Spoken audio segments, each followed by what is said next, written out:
hindi naman natin madedena yung chemistry niyong dalawa. Naging kayo ba talaga? Ayan na. Puppy love, gano'n. Hindi ka na naman dyan na ganyan. Hindi makasagot agad? Lagi niya pinapalabas yung dimples niya. May confusion. Money shot. Money shot. Iba yung naisip ko dyan, MJ. Siguro baka naman naabutin yung MU.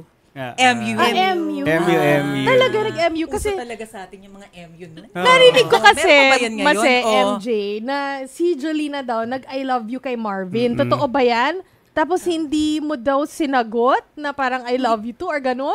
Hindi, nag-thank you Totoo po ba yan? siya. I love you, thank Wow, you. I love you, thank you. Bakit ganun? Bakit may thank MU na you? pala Ayaw mo na maalala, no? Basta maraming kwento yun. Pero parang it makes the friendship more fun. Oo. Like, gano'n, diba? Na parang when you look back, oh my God, gano'n pala tayo dati. Parang you grew together, Yes.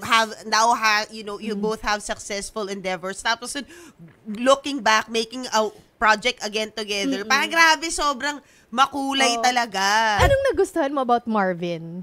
Si Marvin kasi mabait naman yan. Mabait naman yan. Hindi, siya, maasikaso siya, tapos nakakatawa siya kausap. Dati nung mga bata kami, parang kung ano mga sinasabi niya, tawan-tawa naman ako, tapos pag nagpapakwit ng ganyan. Yes! Since si Jolina ka-MU mo dati, ano nagustuhan mo kay Jolina? Party ng mukha nito. Pabebe! Hindi, may iba ko kasing meaning ng MU. Mag-un. Ang corny ng joke ko. Naman na yan. Baka lang kasi matawa sila. Kaya hindi. Ito.